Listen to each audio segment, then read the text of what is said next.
The Sangha is invited to come back to our breathing so that the collective energy of mindfulness will bring us together as an organism, going as a river with no more separation. Let the whole Sangha breathe as one body, chant as one body, listen as one body, transcending the boundaries of a delusive self, liberating us from the superiority complex, the inferiority complex, and the equality complex. From the depths of understanding, a flower of great eloquence blooms. The Bodhisattva stands majestically upon the waves of birth and death, free from all afflictions. Her great compassion eliminates all sickness, even that once thought of as incurable. Her wondrous light sweeps away all obstacles and dangers. The willow branch once wavy reveals harvest borderlands. Her lotus flower blossoms a multitude of practice centers. We bow to her, receive her true presence in the here and now. We offer her the incense of our hearts. May the Bodhisattva of deep listening embrace us all with great compassion. Namo Balokiteshvaraya. Namo Balokiteshvaraya. Namo Balokiteshvaraya.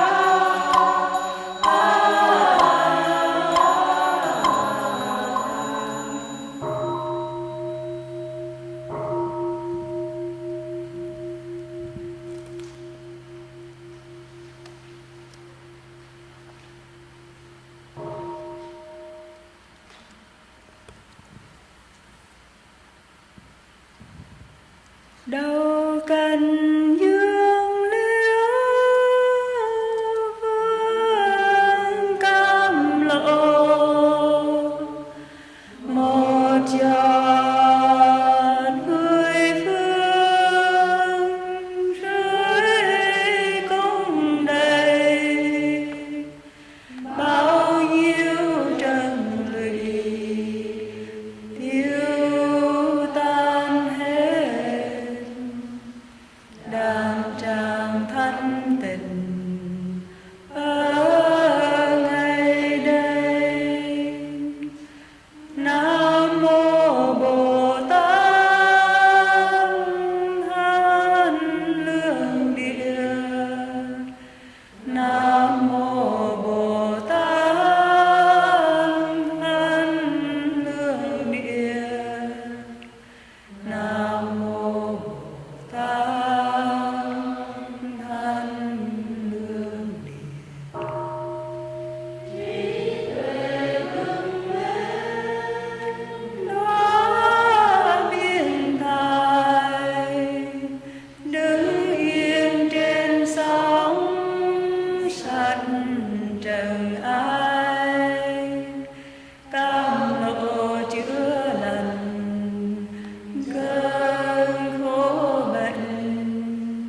nguyện từ bi ứng hiện ngay.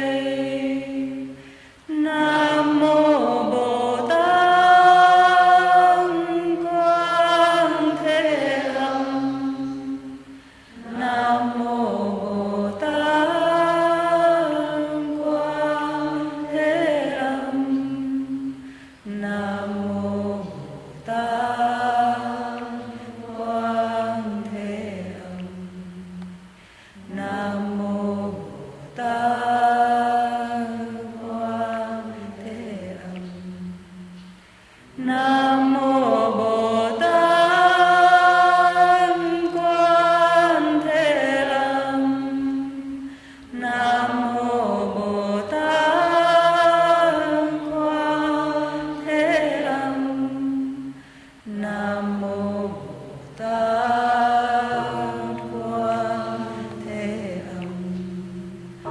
Nam mô Bồ Tát Quan Thế Âm.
Dear respected Tay, dear noble community, good morning. I heard that the hikers got back just in time before it began to rain. I hope everyone had a good hike and is feeling rested. We'll begin the Dhamma talk with 3 sounds of the bell and rest fully in our breaths, rest fully in our body, and ask you to make sure you're in a very solid, comfortable, seated position, whether you're sitting on a chair or on a cushion. You just relax our shoulders, open up the chest cavity, and enjoy the very cool, fresh air.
Good morning, everyone.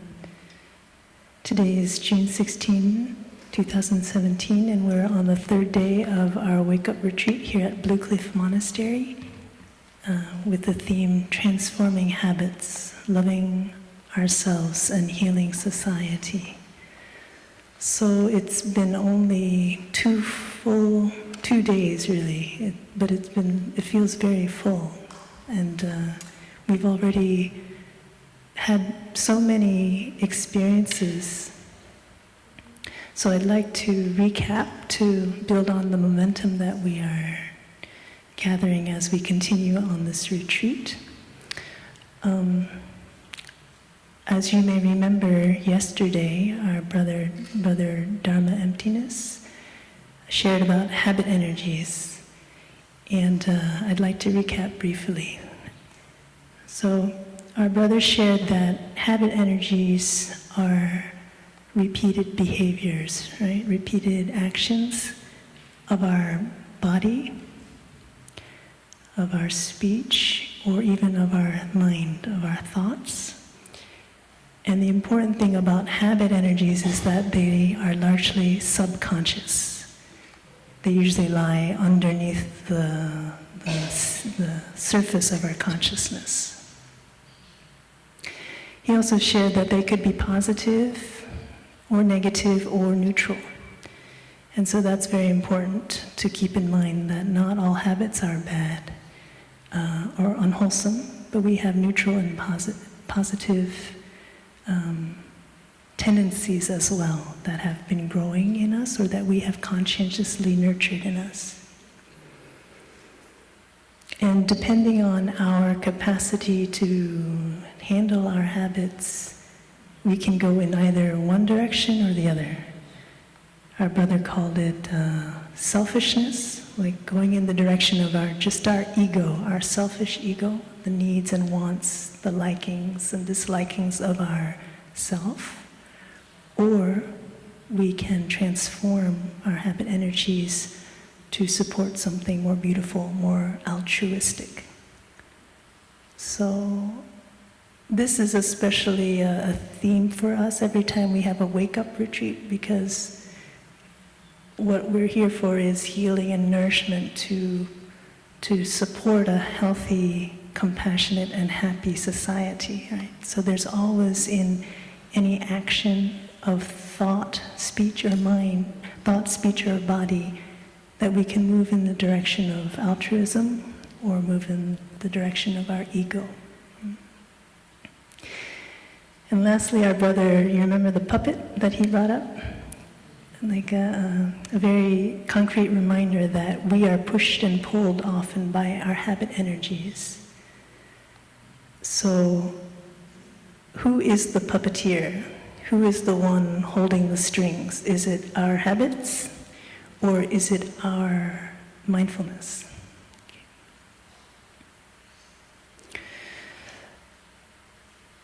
We learned also that mindfulness is an energy, just like our habit energies are an energy, and that it is the energy of awareness that allows us to begin to see underneath that surface shallow way that we may have been living, to look more deeply at our actions. And we learn that with a practice, a spiritual practice of mindful living, we may be able to strengthen our capacity to be aware and attentive of what's really going on. Not just what society is saying is going on, not just what our peers are telling us is going on, or the media is telling us is going on, but with our inner eye and our actual lived experience, we begin to really experience for ourselves what is going on. And if we can sustain that attentiveness, that sustained awareness is what we call concentration, like a laser, a concentrated light over a period of time. If it sits on one object, it can burn a hole right through that object. And so our concentration is also an energy. As we practice mindfulness, we strengthen our capacity to stay still and observe to have a breakthrough into a deeper reality of whatever it is that we set our laser on. And that's it will become to the fruition of insight or understanding. So at the heart of our practice is that very simple path, mindful practice, to develop our capacity to concentrate, to have a breakthrough and to have a deeper understanding into who we are and what life is about. And in this specific retreat, we are inviting all of us to shine our mindfulness, our light of mindfulness, our laser of concentration on our habit energies. So this retreat is about looking at our habit energies and coming to understand the negative and the positive habit energies, to use them to support us as individuals, us as a family, us as a neighborhood, and us as a larger society. Okay. One of the things that I appreciate about mindfulness practice is that it's very concrete. Tay often says that you cannot have love without understanding. He kind of connects the dots for us. Why is it so important to understand something? It's because from that understanding and acceptance, we can truly love ourselves. We don't push ourselves past our capacities. We don't expect something that cannot be realized from our loved ones. And we're really grounded in the reality of who we are and who our loved ones are. So that's really being able to really take care from a place of acceptance, from that place of understanding. So again, mindfulness, concentration, insight is a very straightforward path. And we're very lucky that there are so many ways to practice mindfulness in order to come to that place of deeper understanding. How many of us here attended the Beginning Anew presentation and workshop last night? Wonderful. And how many of us experienced this for the first time? This was your first introduction to the practice of Beginning Anew. Okay, wonderful. And so we had a chance to bathe in another practice that helps us develop our capacity to go more deeply into what we're about. We learned that beginning anew with ourselves is a very concrete way of taking care of those positive and negative seeds that Brother Emptiness was sharing about. That in order to take care of our seeds, we have to check in, right, first with ourselves. We need to take stock of what's going on. Not just with the other person, but first of all, what we're feeling, what we're thinking, how we reacted. Again, it's a coming back to our body, a coming back to our experience, to acknowledge, to appreciate what's positive, to acknowledge what may be negative in the form of our unskillful actions or maybe unskillful thinking, or unwholesome in the way of our sensitivities, just to acknowledge our hurts, our sensitivities. And then in the truest spirit of beginning anew, we reaffirm our deeper aspiration to move forward. We take care of the misunderstanding, the hurt, the sensitivities within ourselves, and we begin anew. Okay? So again, there's a very hopeful aspect to mindfulness practice.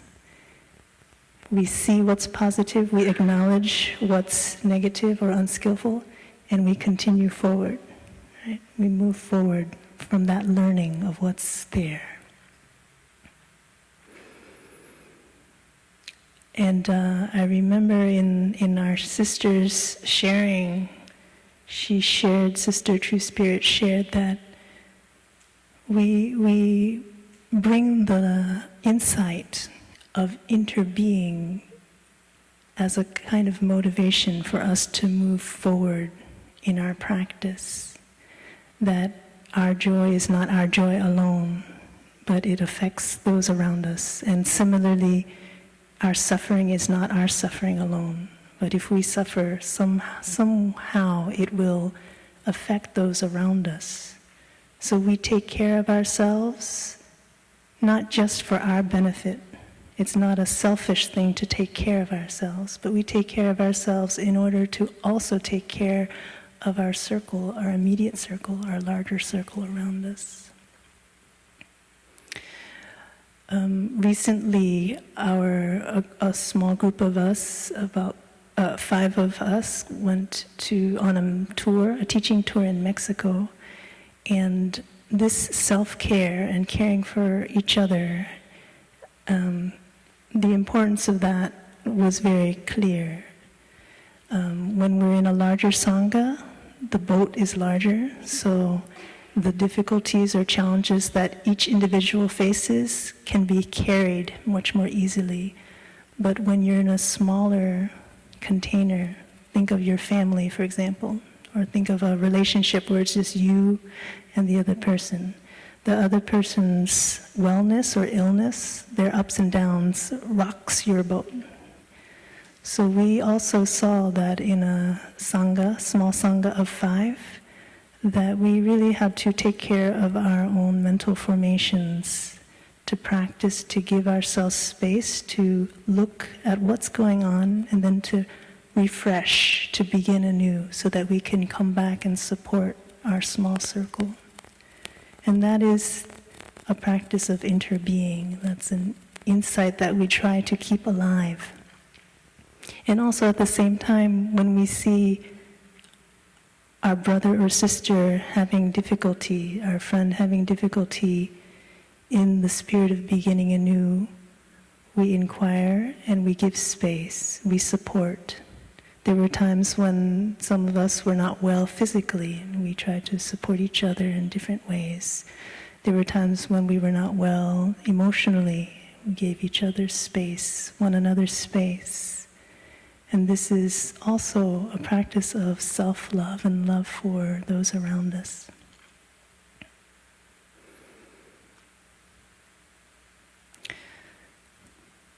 So when we take care of our habits of body, speech, and mind, we see that there are very direct results of that.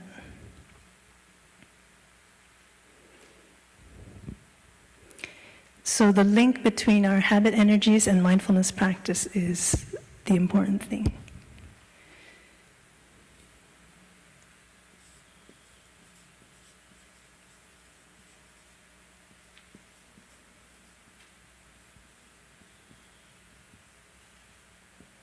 Okay, so how does mindfulness practice play out when we're really talking about transforming our habits? We know that here we base our focus is awareness of the body and the mind through some things as concrete as our footsteps, like when we do walking meditation, and just clear our habit of coming up here and just bringing it back to our feet. We coming back to our body to see what's going on in the body. And as we practice, we begin to have more of a capacity to also see what's going in our mind. But sometimes it's not easy to catch what's going on in our mind. Sometimes it's easier to catch it as it manifests in the body first. A while ago, one of my sisters shone light on me, and she shared basically that I have a seed of skepticism, cynicism in me, which I wasn't even aware of, but she felt it energetically, she saw it. So after I heard that, I realized that I had to come back more concretely to myself to look into this habit energy of cynicism, this kind of thinking that is a little bit of a killjoy. Right? And I realized that although I could not catch the thought, I could be aware of my facial expression. So I have a certain way of smiling. It's a little bit crooked, and I don't think I can do it right now because I'm not feeling skeptical, but it shows in the way I smile. Kind of crooked, I'm not sure, but I feel it, and I can recognize that is a manifestation of my mind being a little bit distrustful, a little bit cynical, a little bit doubting. So this is how we begin to practice with our deeper habit energies, the thoughts that push us very far to do things that are not so kind. They manifest in the body. So when I became aware of that facial expression after the fact, then I began to take care, to recognize and then drop, relax, come back to a place of equilibrium. So mindfulness, when it comes to our habit energies, it deals with the past, the present, and the future when we talk about mindfulness. Mindfulness is an aspect of meditation. Meditation deals with a deeper looking, a contemplation through the act of stopping. The revolutionary act of not following our thoughts or reacting physically right away, but stopping physically, mentally, so that we can be the calm observer of the things coming up in us that are flowing through us. So when we are stopping, then we can begin to see what's going on in our body, right? What's manifesting in our body. Mindfulness is also, meditation is also comprised of the aspect of looking more deeply, contemplating. And when it comes to our habit energies, it means we look at the causes and conditions.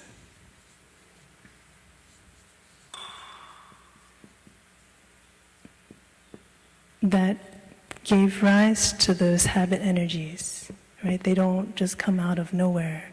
There are reasons that we have that kind of habit.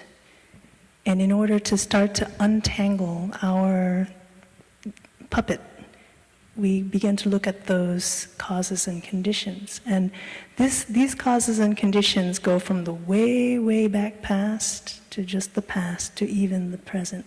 The way, way back past is our ancestry. What we have genetically, physically inherited from our parents, our grandparents, and the lineage, our blood lineage down, back, way back. So this is something that may have started to grow as a seed even before we were born. Okay. And we, in the practice of looking deeply, we begin to see this. We slow down to reflect on how our habit energies seem to also be in our parents. Right? We have certain similarities to them, or we may have tried to do the very opposite. We see mom and dad doing something a certain way, and we say, we're not going to do that. But still, that they have an effect on us because we're reacting to that. So it continues on in us. Causes and conditions also lie not in the far past of our ancestry, but also in our very life in the past, how we were raised by our parents, the values or the reactions that were inculcated in us just by virtue of living in family, living amongst others, and also our past experiences.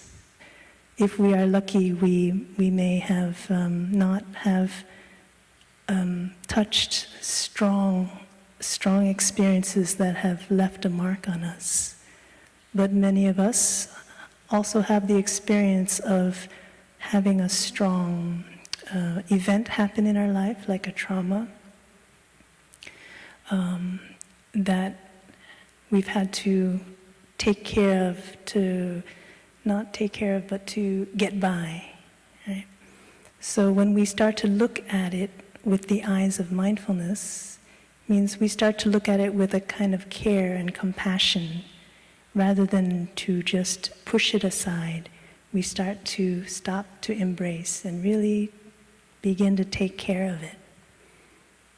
Meaning we're no longer running, we are stopping and looking with love. Again, we come back to that theme of mindfulness practice is just a matter of practicing to love ourselves. So past, and then our current environment right now. Right now, whatever environment you are in is watering your habits. Right now, you're watering good habits, hopefully. You're watering a habit of being peaceful, of being open in your heart, of being aware of your listening, of what's being touched in you. Maybe when you go back home, it's a bit harder. You'll be in a busier environment. But just to be aware of what's being watered is already a very positive step. You know that when you step into a busy cafeteria or a busy workspace, that sense of agitation in the body or that sense of time pressure in the mind is being touched in you. And it's watering your seed of multitasking, for example. So the first step of stopping and recognizing is so that we can see what conditions are better for us, and if we are able to choose more wisely, better conditions. Okay. So mindfulness lends presence to our body and mind. Mindfulness allows us to see the causes and conditions with acceptance, with love. And thirdly, in the practice of mindfulness, we also look more deeply at the consequences of our habits. Those consequences, again, because our habits can be wholesome or unwholesome, they can lead to wholesome or unwholesome consequences. So we may like something, and without further contemplation, further reflection, one, it leads us to excess. For example, we become addicted to something. Very easy to become addicted to things nowadays in this society because everything is so consumption driven. So you want it, they'll give it to you. They want you to want it. They being us, they being society. So it's very hard to be moderate in today's society. It may be something positive at the beginning, but when it becomes immoderate, it becomes a negative thing. So if we don't give ourselves this inroads into our habit energy through the practice of looking at the consequences, we sit and we reflect, last time I did this, and where did it lead me? Then we won't have a firm foundation to make a change, because we'll just keep on repeating the same thing over and over again, because our ego, it likes that thing. It wants it, and it's not the kind of ego that reflects. So that's the part of our consciousness that needs to take more active initiative to say, yes, there's a part of me that likes this, that feels like this is going to get me somewhere, but looking more deeply, looking more carefully, where does that really lead me? Does that third, fourth, fifth glass of beer, is it glass or do we say mug? Can, box? Okay.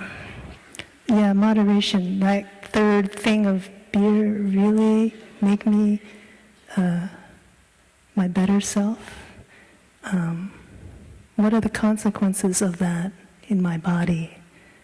What are the consequences of that in my mind? And when we can ourselves start to answer that, like no one can lecture us about that. Your mom, your dad, your friends, your teachers can say all the things that they want about it, but if you're not really present with the practice of mindfulness and willing to look more deeply, it doesn't matter. You will be pulled back by your habit energy, right? So because we are on the path of self-love, self-care, we take this on. We know, we have faith that this will bring us to a better space and place. So look again. Does my sacrifice right now in terms of my time, what I would normally call sacrifice, what are the consequences of that? Do I really lose time when I give time to others? Or do I see the consequences are that it brings more happiness to those around me? So little by little, we have a clear view of what our habit energies really are about. Okay?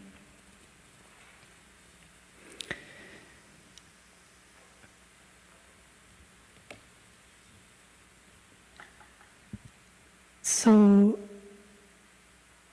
when we practice to be aware of our habit energy, we see what it is like in the present, where it came from the past, and the far past, from the near past, and we see what direction it's taking us. If we have strong habit energies, we keep waking up feeling really bad, regretful about where it took us because we just said something or did something or avoided something, and again we're in that same pothole. It means that our mindfulness practice, it just simply means our mindfulness practice is right there.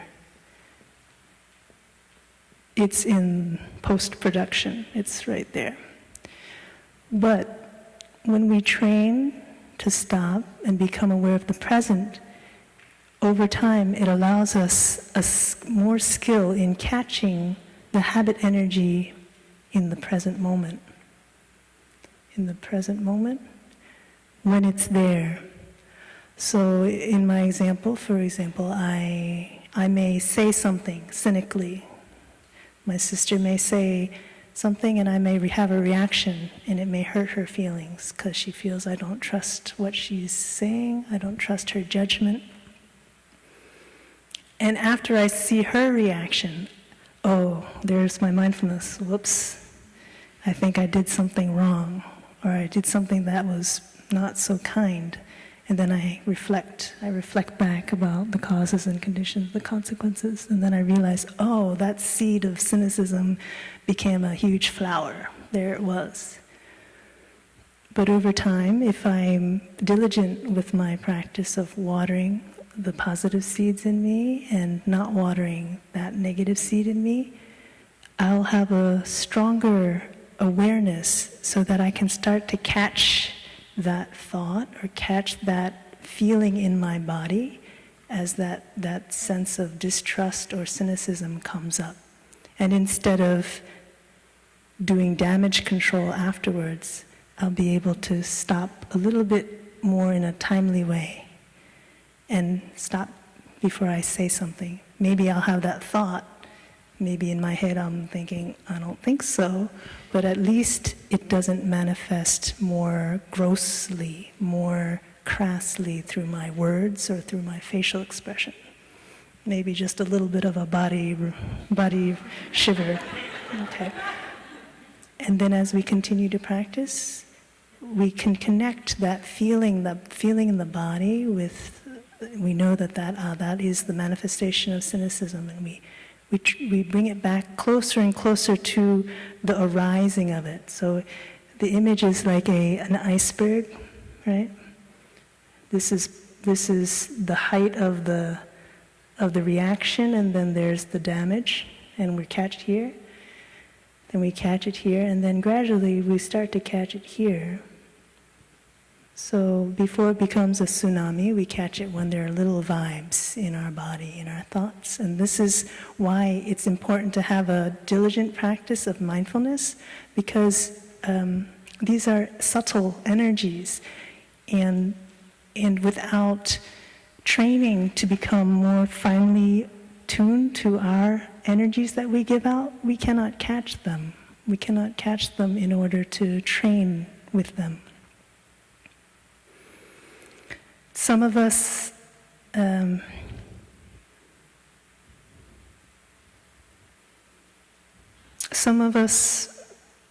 maybe not us, but we may observe in our friends or family those who are stuck. They're stuck in their habit energies. They may be stuck at a place of lack of awareness, or they may be stuck, they may be aware, but they're fearful of change. They're fearful that something new will be too dangerous, too uncomfortable for them. They're fearful that if they make a stop in their life to begin the path of a more meaningful, mindful life, they will have to let go of the things that they've already invested in. And who wants to drop all of that effort, right? You've put a lot of time and energy into this career. You've put a lot of time and energy into this choice of school. You've put a lot of time and energy into this relationship. And out of fear, sometimes we don't allow ourselves to stop.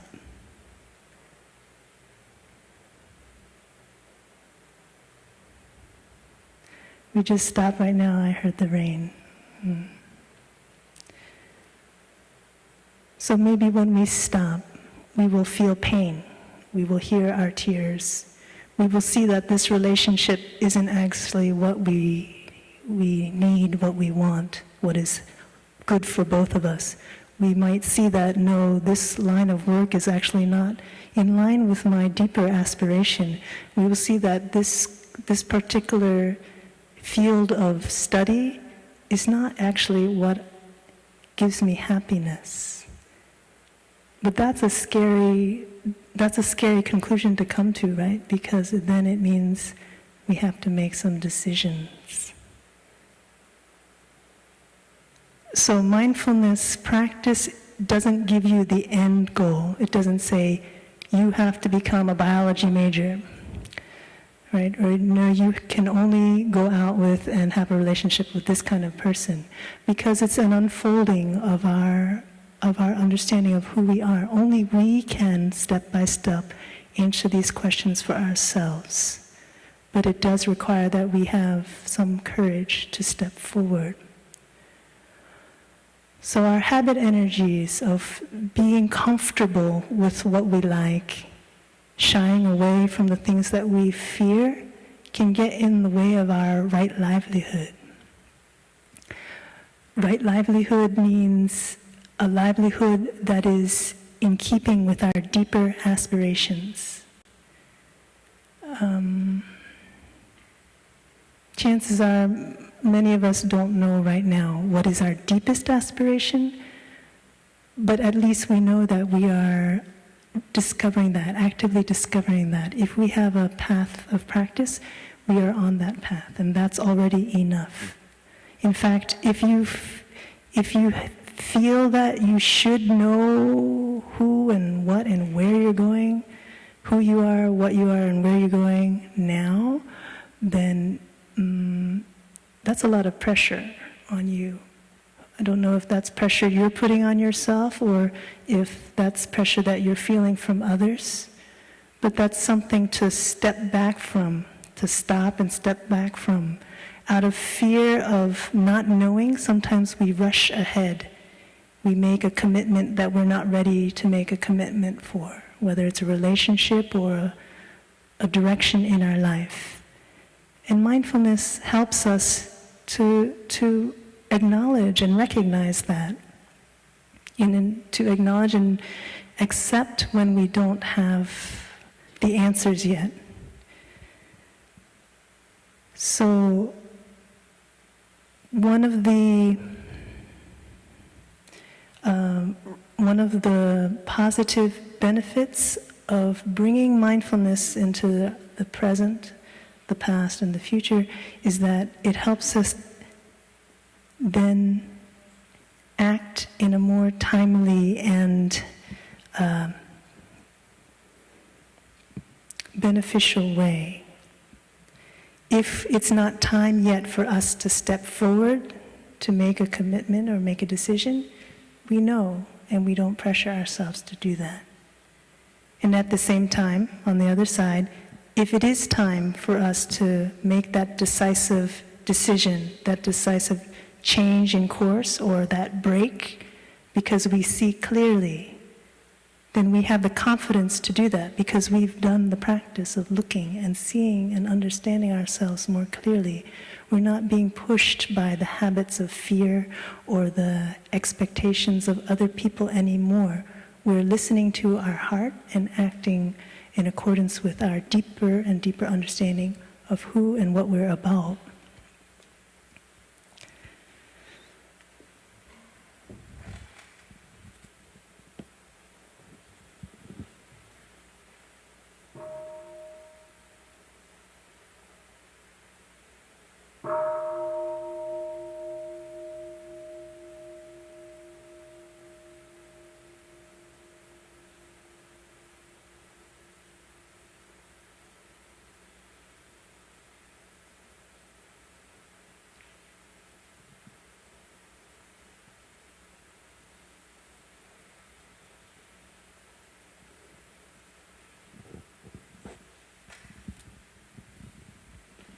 Okay, so by now we can all see that our habit energies is a very rich field. Looking into and working with our habit energies can give us a lot of incentive because there's a lot of potential there for transformation. Last night we had a chance to hear the practice from the perspective of beginning anew, and we can see mindfulness as it relates to our habit energies as a constant practice of beginning anew.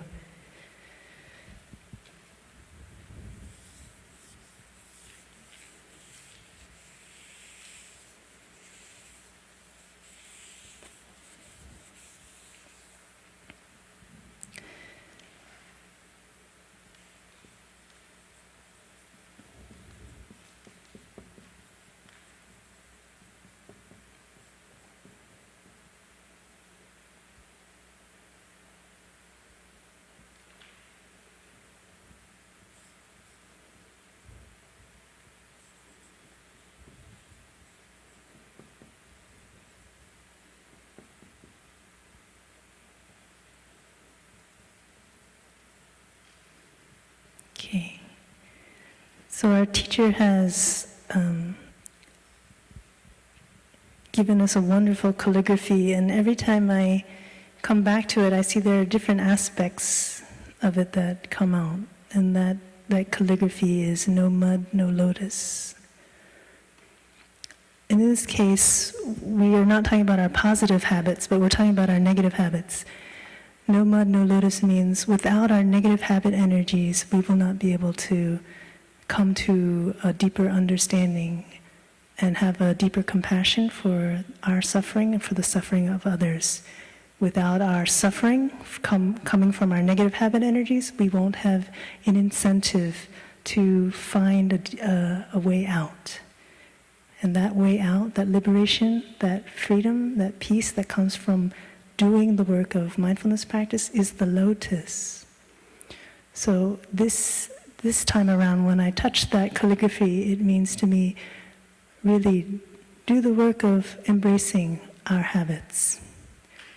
They may be troublesome and painful. They may seem abnormal to us. They may cause us difficulty in the social arena. But at the very same time, those are the jewels that are a part of us that will lead to a deeper understanding. Right? We don't want to live in a surface way. We want to live more deeply, more meaningfully. So what can help us? It's easy to say, just be mindful and everything will be okay, but what does that really mean? How do we practice to be more present for our body? How do we make the conditions so that we can actually look into causes, conditions, and consequences, the CCCs of it? Because if we could do it easily, we'd all not need to be at a retreat, right? We'd all be blissfully floating around out there in society, bringing rainbows to everybody. But we're not doing that because it's not so accessible without some help. And the help that we have, we don't have to invent it, it's already there. The Buddha laid it out for us. In the time of the Buddha, when he became enlightened, then he enlisted the help, support of a sangha, of monastics, and then he helped to spread the Dharma, share the practices, the teachings to the lay community through the practice of the 5 mindfulness trainings. They were called precepts back then, but in our time, our teacher has renamed it the 5 mindfulness trainings. And all of the things that we need to look at our habit energies, past, present, future, are in the 5 mindfulness trainings. Yesterday, Brother Dharma Emptiness focused on desire, you remember? The 5 desires. And he emphasized that it can go either in the way of the ego or in the way of selflessness. It could be negative or positive. And desire or craving, when you look at the 5 mindfulness trainings and you see that I suffer because I have too much craving for this, I have too much of a neediness for that, how can the 5 mindfulness trainings help me to become more free? Well, it does it in a very concrete way. What is the opposite of desire or craving, of grasping? What is the opposite of that? Yeah. Accepting. Okay, something even more active, like instead of taking in, sharing, being generous. I'm shaping the talk, so I will choose generosity. But there are different answers, yes. But in this situation, if we want to free ourselves from a certain mental formation in our practice, the way out is to find the antidote and to actively put your energy in that way. And when we have a chance tonight we will have a presentation of all the 5 mindfulness trainings. We'll have a chance to see all the different ways that we can water the positive seeds of generosity through you choose any of the 5 mindfulness trainings, you'll see there's always ways to water wholesome seeds. You're looking for a way out of your craving? Check out any of the mindfulness trainings. For example, in the 2nd mindfulness training about true happiness, right? It gives us guidelines to reflect on how our energy manifests. What is the suffering when we are not generous? What are the consequences when we are not generous? And then it gives us a direction to move forward. So how do we use our time, energy, and material resources in a way that doesn't feed our craving? Check out the 2nd mindfulness training. So the 3 poisons that many of us have heard about, the 3 main obstacles to our freedom, peace, liberation is desire or craving, hatred and aversion, and ignorance. So yesterday, Brother Emptiness shared about desire, and I just briefly want to touch base on the poison of aversion or hatred. So what is the opposite of hatred? Easy, right? Dan? Love, right? Loving kindness, benevolence. this is a broad category. It's probably hard to say I'm a hateful person, but it's easier to say I can get irritated a little bit here and there, right? So it's a spectrum, and hatred is just a very extreme form of that feeling of aversion. When we don't like something, when we don't feel so comfortable with something, when something doesn't sit too well with us. I'm just using different words that come up in my daily life. When I get a little bit upset or irritated, when my expectations aren't being met, these are all faces of aversion, and the extreme of that is hatred. So again, we don't need to go at it alone, practicing to work with the habit energy of going with our aversions. When we go with our aversions, it means that we either push what we don't like away, or we run away from what we don't like, right? I don't like you, so I will avoid you. Or I don't like you, so I'll make you go away. And that is a very natural habit in the world. But it doesn't really bring us peace. In a deeper sense, it doesn't really bring us a peace and a happiness born from understanding.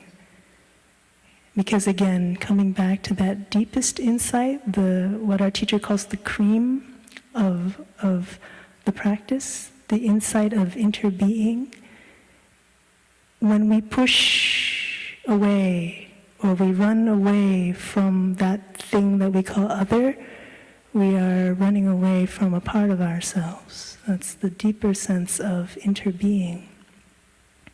So even though there's a temporary feeling of satisfaction, I don't have to deal with that issue anymore, that problem, that person anymore, there's something that's left a hole inside of us.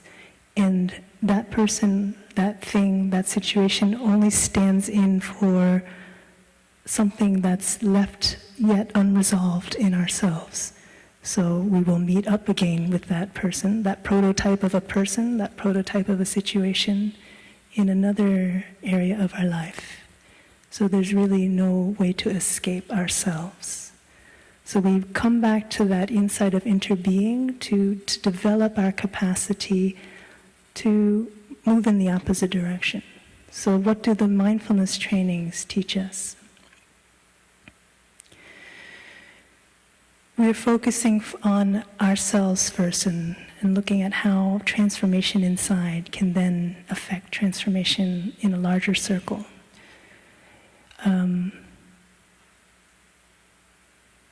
Do we have a tendency to be harsh in our language to ourselves? How many of us here, more often than not, give rise to a mind of self-criticism, self-judgment? Okay, so that's like 90% of us, right? That is an act of violence, and it's a bit of a sad commentary how widespread that is. That's very normal. I would have been very surprised if 90% of us didn't raise our hands. So that's a reality of our present-day world, our society, but it is sad. And we begin to look again that normal is not a healthy normal. Okay. How about consumption? Consumption can also be a violent act. Consumption can be an act to punish ourselves when we eat to stuff down our feelings, push away our feelings, when we engage in entertainment to distract or drown out the things that need to be taken care of inside, that is another act of violence. So rather than consuming with love, acting body, speech, and mind in order to take care of ourselves, we are acting to punish ourselves, to run away from ourselves. And the mindfulness trainings, again, have very definitive guidelines to help us reflect, what are we doing in the present moment? And why? It asks us to reflect, are we acting because we feel lonely, bad about ourselves? Are we running away? And it asks us to reflect on what are the consequences physically and mentally and emotionally when we violently consume. So these are very beautiful, very neutral mirrors that we can take up to hold up to our practice to help guide us to look more and more deeply, to understand the dimensionality of our habit energies, and then to make changes.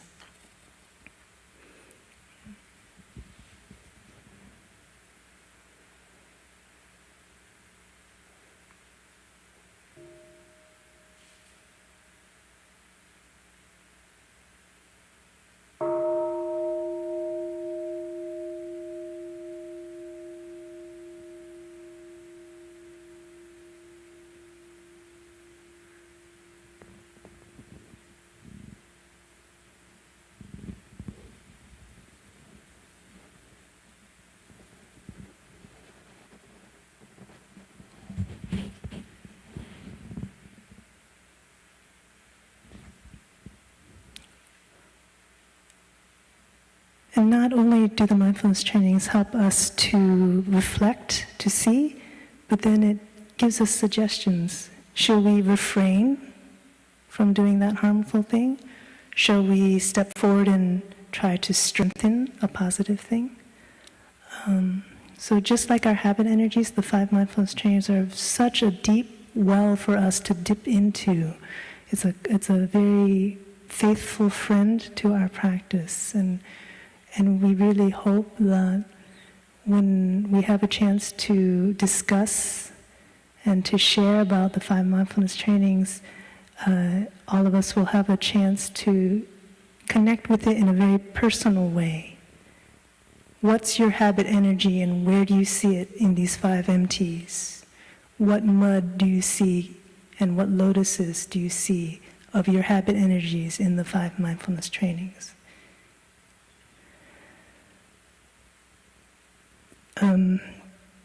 I think coming into the practice and up until now, the most valuable affirmation that I received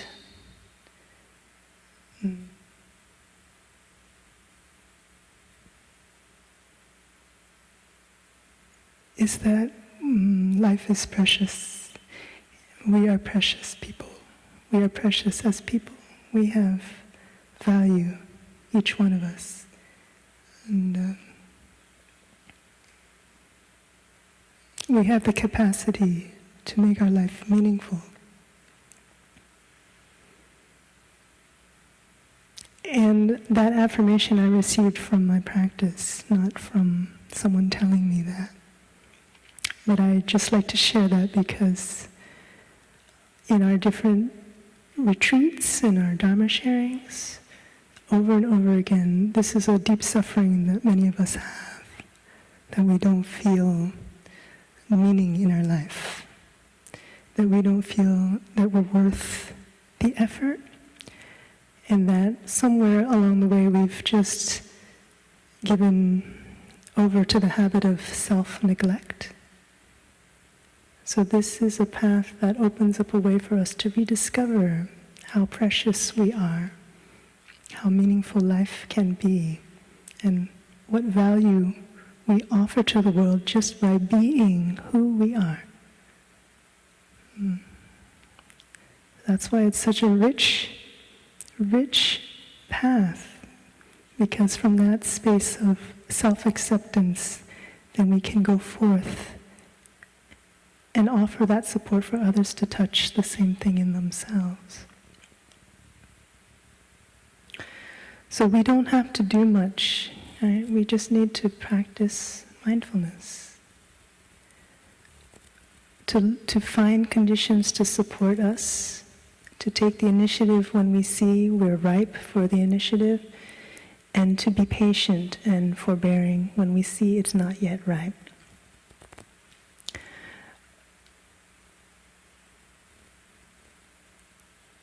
As as a society of do-gooders, we want to have change sometimes right away. And one thing I learned from Sangha life is that change is happening all the time. Sometimes my capacity to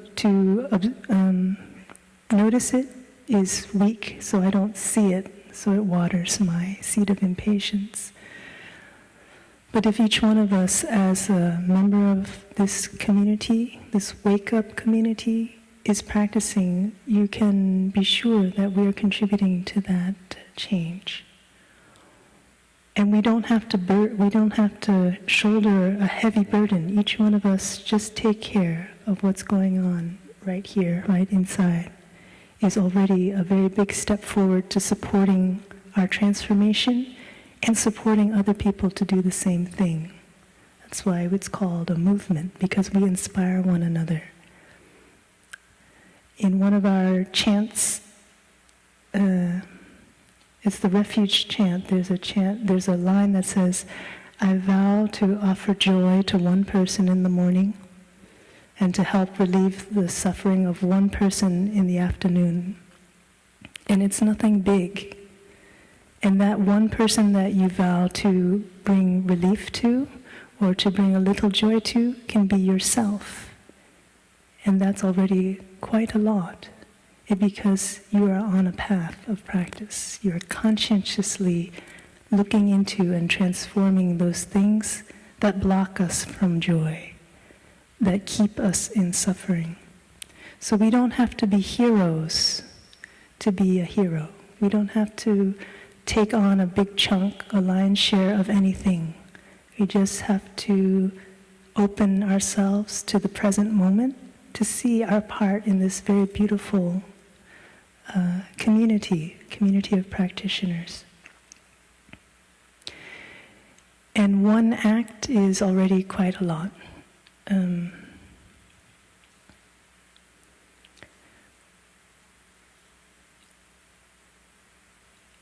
the last leg of our trip to Mexico, we stopped at the Forest of Interbeing.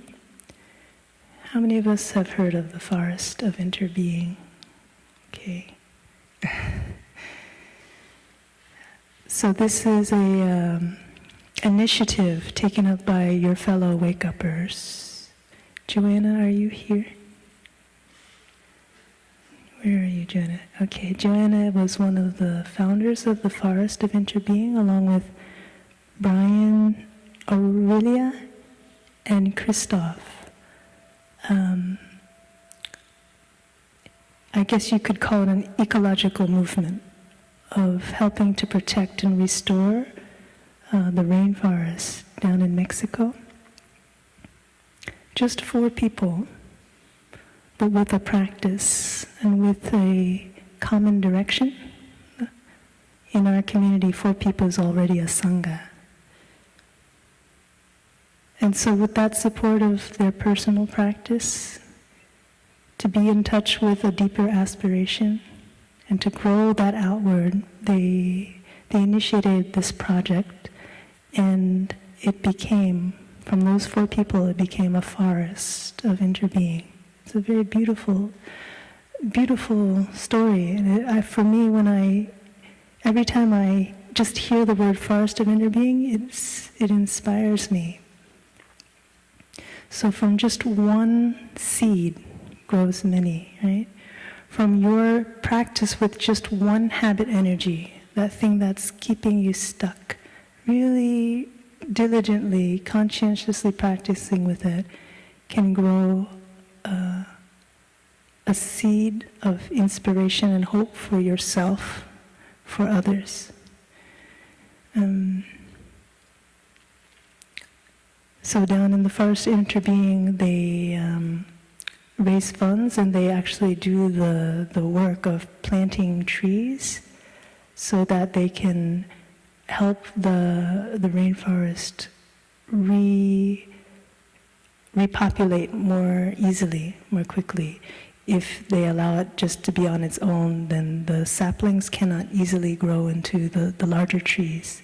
And one tree can become a refuge for many species, many living beings. So they're kind of giving it a kickstart. They're growing the saplings, planting trees, and then taking care of them so that it won't take as much time and it won't be so challenging to reforest these areas. So they're reclaiming farmlands to become a place of refuge again for many species. So this is a kind of initiative that comes from a very personal nourishment of nature. Again, what is it that nourishes us? What do we appreciate about life? What it is do we see around us, inside us, that is in need of taking care of? And what actions can we take from that? Whether it's beginning anew, or the 5 mindfulness trainings, or our habit energies, it follows that very same, that pattern, that litany. What's good? What's in need of embracing and being taken care of? What can we do to move forward? So there are some very positive things that are happening out there in the world.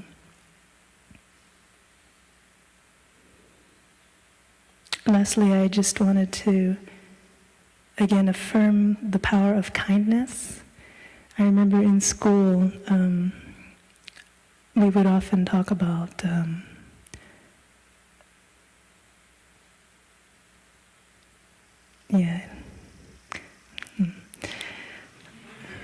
Anyway, random acts of kindness. And at that time, as a college student, I didn't take seriously the power of kindness. We took it more as a kind of a playful joke. You know, you do a random thing, kind for this person, that person, and it maybe makes someone smile, but that's it. But now as a practitioner, I understand that kindness can go very deep and far, just like that seed that is planted. When we take the time through our practice to bring kindness into our life, by speaking more kindly to ourselves, by being more kind to our body in the way we consume, we conscientiously be kind. That's a very deep seed that we plant that can take fruit very quickly in our consciousness, but not only in our consciousness, but in others as well. When I see kindness in others, it doesn't just bring a smile to my lips and that's it. It gives me faith in humanity. It renews my faith in humanity. It gives me hope. So all of us are those beacons of hope for one another with these acts of kindness to ourselves. So don't think that it's maybe spontaneous and just on the surface. It's a conscientious revolution that we are engaging in every time we take time to care, love, come back to ourselves. Hopefully we have enough support here in this retreat amongst one another to keep remembering this, that we are not to be pushed and pulled by our habit energies, by society. We are to be guided by our light of awareness. This is what we would like to share with you, to help wake that up in you and to help you help us to bring that awareness to other people. You are guided by your own light of mindfulness. And from that light, you make right choices. You live in a more healthy, beneficial way, in a happier way. You provide the conditions for other people to touch peace, healing in themselves. Otherwise, we're just running around trying to stick Band-Aids on things that we don't even know what the problem is in ourselves or in other people. So just keep on keeping on is the message. Just keep on keeping on. We are very beautiful as we are, but we continue to make progress and transform as we grow into ourselves. In our terminology, we'd say realizing our Buddha nature realizing our true nature. Thank you.